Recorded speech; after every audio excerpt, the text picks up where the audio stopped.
আসসালামু আলাইকুম, welcome to my YouTube channel smart English class. আশা করি সবাই ভালো আছেন। সুপ্রিয় নবম শ্রেণীর শিক্ষার্থী, তোমাদের রাইটিং পার্টের যে 35 নম্বর, তার মধ্যে আমরা রাইটিং এক্সপ্লেনেটরি টেক্সট এটা গতবারে আলোচনা করে ফেলেছি। আর যারা এই ভিডিওটি দেখো না, তারা ইচ্ছে করলে এই ভিডিওটি দেখে আসতে পারো। ওকে, আর আজকে আমাদের আলোচনার বিষয় হচ্ছে রাইটিং কম্পেয়ার কন্টিনিউয়াস এসে। ওকে, এখানে একটা কথা বলা শুরুতে আমি বলে রাখি, যারা নাকি অ্যাডভান্স লেভেলে রয়েছে তোমাদের জন্য এই ভিডিওটি না, তোমরা চাইলে এই ভিডিওটি স্কিপ করতে পারো। আর যারা নাকি মোটামুটি লেভেলের এবং তোমরা ইংলিশে ভালো একটা রেজাল্ট করতে চাও, মোটামুটি ইংলিশে কিছু লিখতে চাও, তাদের জন্য মূলত আমার এই ভিডিওটি। আর এই ভিডিওটিতে আমি এই কম্পেয়ার কন্টেস্ট এসে একটি মাত্র ফর্মেটে কীভাবে সকল ধরনের কম্পেয়ার কন্টেস্ট এসে তুমি পরীক্ষা লিখতে পারবা, ওইটি আমরা আজকে আলোচনা করব। আর তার জন্য তুমি এই ভিডিওটি সম্পূর্ণ দেখবা। আরেকটা বিষয় হচ্ছে, যারা নাকি এই মুহূর্তে আমার এই ভিডিওটি দেখছেন, অবশ্যই আমার চ্যানেলটিকে সাবস্ক্রাইব করে রাখুন। নতুন নতুন ভিডিও আপডেট পেতে অবশ্যই বেল আইকনে ক্লিক করে রাখুন। ওকে, তাহলে আমরা এখন সরাসরি চলে যাব নিয়মে। তার আগে আমরা আমাদের পরীক্ষায় কিভাবে এই কম্পেয়ার কন্টেস্ট এসে প্রশ্নটা আসবে, এটার নমুনা প্রশ্নটা আমরা দেখে নেব, তারপর আমরা নিয়মটা দেখব। ওকে ওকে তাহলে আমরা এখন প্রশ্নটাকে দেখি। দেখো, এই যে তোমাদের কোশ্চেন নং 6, এখানে তোমাদের মূলত এই কম্পেয়ার কন্টেস্ট এসেটা আসবে। এখানে সুন্দরভাবে লেখা আছে যে writing an essay describing the Venn diagram in not more than 250 ওয়ার্ডস। ওকে, এখানে যে বিষয়টি বলে আছে যে the garment sector and the IT sector of Bangladesh. তোমাদের কিন্তু এটার ক্ষেত্রে সবসময় দুইটা টপিক দেওয়া থাকবে সবসময়। কয়টা টপিক? দুইটা টপিক। এই দুইটা টপিকের উপর ভিত্তি করে তোমাদের কিন্তু এই কম্পেয়ার কন্টেস্ট যে এসেটা রয়েছে এটা কিন্তু লিখতে হবে, ঠিক আছে?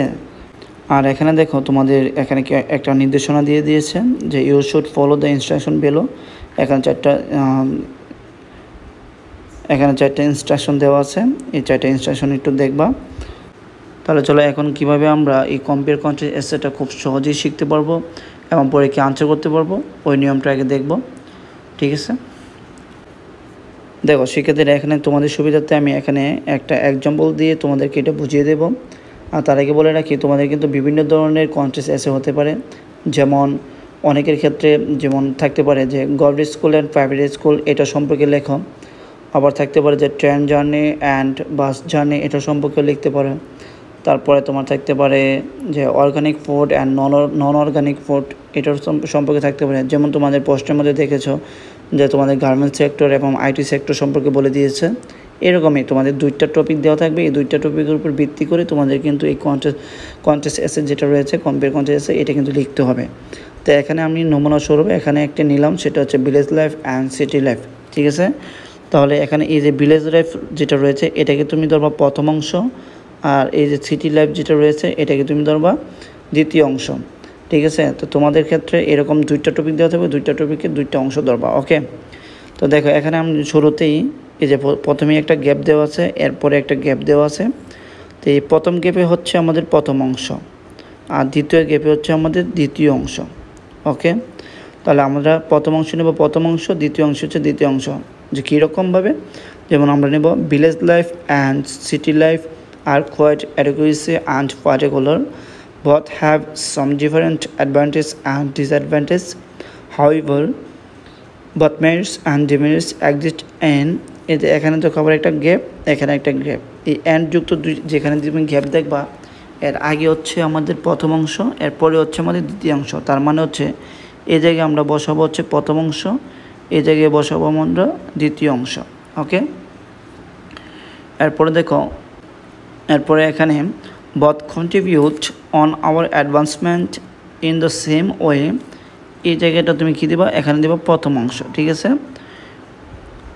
has it pros and cons in their separate sector। Let's have a better understanding of how these differences affect our daily lives, determine our decisions and give consideration to bigger social trends। এটা হচ্ছে আমাদের introduction part, ঠিক আছে? এই introduction পার্টে তুমি এইভাবে তুমি প্রথম অংশ এবং দ্বিতীয় অংশ এটা খুব ভালোভাবে দিয়ে সেরে তুমি এটা শেষ করবা, ঠিক আছে? তাহলে তোমার এই আশা করি ইন্ট্রোডাকশন পার্টে কোনো সমস্যা নেই। এখন চলো আমরা বডি প্যারাগ্রাফটা কীভাবে লিখব ওইটা দেখি। এই অংশটুকু হচ্ছে আমাদের বডি প্যারাগ্রাফের। তো বডি প্যারাগ্রাফের ক্ষেত্রে তুমি কিন্তু একটু সতর্ক সহিত লিখতে হবে। এখানে যে কাজটি করতে হবে আমি যেভাবে তোমাদেরকে দেখিয়ে দেবো ঠিক সেভাবে তোমরা এই কাজগুলো করবা, তাহলে কিন্তু তোমরা ফুল মার্কস পেয়ে যাবা। ওকে, তাহলে এখানে দেখো প্রথমে কি বলা আছে, হোয়েন কম্পেয়ারিং, এখানে একটা গ্যাপ এখানে একটা গ্যাপ, তার মানে এটা হচ্ছে আমাদের প্রথম অংশ, এটা হচ্ছে আমাদের দ্বিতীয় অংশ। ওকে, তো সেভারেল কি ডিফারেন্স অ্যান্ড সিমিলারিটি অ্যাপিয়ার, আমাদের প্রথম সেন্টেন্স শেষ। তো দ্বিতীয় সেন্টেন্সে এই জায়গায় এই এককভাবে যে সেন্টেন্স যেটা আছে এখানে তুমি দেবা প্রথম অংশ। ওকে, এইগুলো কিন্তু তোমার একটু খেয়াল রাখতে হবে।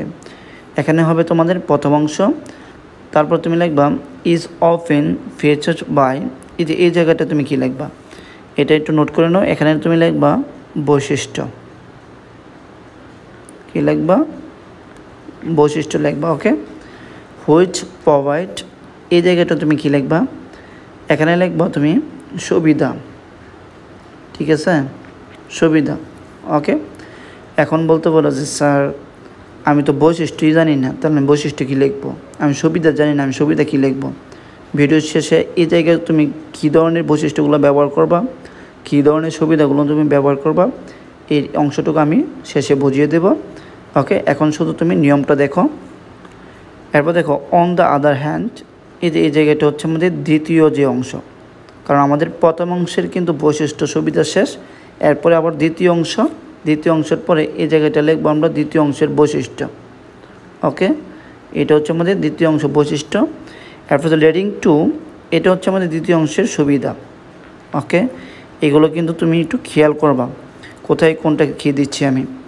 এরপরে দেখো ডিসপাইট দেয়ার অ্যাপিয়ারেন্ট ডিফারেন্স বথ, এখানে হচ্ছে আমাদের প্রথম অংশ, এখানে হচ্ছে আমাদের দ্বিতীয় অংশ। Okay, share several notable similarities such as, এখন এই জায়গায় আমি কী দেবো, এই জায়গায় হবে প্রথম অংশ এবং দ্বিতীয় অংশের মধ্যে কমন যে সুবিধা অসুবিধা রয়েছে এই অংশগুলো আমরা এখানে দেব। ওকে, এরপরে দেখো এখানে কিন্তু আমি একটা মোটামুটি একটা গ্যাপ রাখছি, ঠিক আছে। এখন অনেকে বলতে পারে যে স্যার আমি তো বিলের সম্পর্কে অনেক কিছু জানি, এখানে কি আমি কিছু লাইন লিখতে পারবো? হ্যাঁ, আমি লিখতে পারবো। স্যার আমি তো এখানে শহর সম্পর্কে অনেক কিছু জানি, তাহলে আমি কি এখানে লিখতে পারবো? হ্যাঁ, লিখতে পারবো। তার মানে এই অংশটুকুতে তুমি ইচ্ছে করলে এই আমার এখানে বৈশিষ্ট্যগুলো দেওয়ার পর তুমি চাইলে এখানে আরও নতুন নতুন সেন্টেন্স তুমি অ্যাড করতে পারবা। ওকে, এরপর সবার শেষে এখানে এগুলো লেখার পরে তুমি লিখবা ফাইনালি হিদার ওয়ান পিপলস ড্যাশ, এখানে হচ্ছে তোমাদের প্রথম অংশ is presents unique opportunities and challenge that contribute to reach experience, এই অংশটুকু তুমি লিখে দেবে। তোমাদের বডি প্যারাগ্রাফের যে অংশটুকু, এই বডি প্যারাগ্রাফের অংশটুকু তোমাদের শেষ হয়ে যাবে। ওকে, আর আবারও বলছি যারা এই মুহূর্তে আমার ভিডিওটি দেখছেন অবশ্যই আমার চ্যানেলটিকে সাবস্ক্রাইব করে রাখুন, নতুন নতুন ভিডিও আপডেট পেতে অবশ্যই বেল আইকনে ক্লিক করে রাখুন। এখন দেখো ইন কনক্লুশন, অনেকেই লেখে in the end, at last, এগুলো লেখে। তো আমি বলবো এগুলো তোমাদের দরকার নেই, তুমি এটা দিলে সবচেয়ে সুন্দর হয় আমার কাছে। তুমি চাইলে এটাও দিতে পারো, এটাও দিতে পারো, কোনো সমস্যা নেই। তো আমার কাছে বেটার হচ্ছে ইন কনক্লুশন। এখানে দেখো তুমি দিবা প্রথম অংশ, এখানে হচ্ছে তুমি দিবা দ্বিতীয় অংশ। ওকে, এরপর দিবা are two different ways of living that have their own set of advantage and disadvantage, ultimately they choose between প্রথম অংশ দ্বিতীয় অংশ। ওকে, depends on an individual person's preference and needs. We can also feel the fascination in, so we can avoid none because one depends on others. এই হচ্ছে তোমাদের conclusion. তাহলে আশা করি তোমরা খুব সহজেই কিভাবে একটি কম্পেয়ার কন্টেস্ট এসে আনসার করবা এটা বুঝে গেছো। এরপরেও যদি তোমাদের আরও কোনো প্রশ্ন থাকে তাহলে অবশ্যই কমেন্টে জানিয়ে দেবা। এরপরে দেখো এখানে তোমাদের যাদের বৈশিষ্ট্য লিখতে অসুবিধা হবে, তারপর হচ্ছে তোমাদের এখানে যে কী সুবিধা রয়েছে এই সুবিধাগুলো লিখতে যদি সমস্যা হয় তাহলে তোমরা কিন্তু এখান থেকে আমি এখানে দিয়ে দিলাম তোমাদের জন্য, এখান থেকে তোমরা কিন্তু এগুলো বসিয়ে দিলে কমা আকারে তোমাদের কিন্তু হয়ে যাবে। এরপর হচ্ছে তোমাদের সিটি লাইফের এখানে কিছু বৈশিষ্ট্য দেওয়া আছে এবং বিভিন্ন ফেসিলিটি দেওয়া আছে, এগুলো কিন্তু তোমরা এখানে এই বডি প্যারাগ্রাফে বসালে তোমাদের কিন্তু আনসার হয়ে যাচ্ছে। তা আশা করি তোমরা কিন্তু অলরেডি বুঝে গেছো কীভাবে তোমরা বৈশিষ্ট্য এবং ফেসিলিটি ব্যবহার করবা। ওকে, আর নতুন নতুন ভিডিও আপডেট পেতে অবশ্যই আমার এই চ্যানেলটিকে সাবস্ক্রাইব করে রাখো। দেখা হবে আগামী পর্বে ইনশাআল্লাহ। সেই পর্যন্ত ভালো থেকো, আল্লাহ হাফেজ।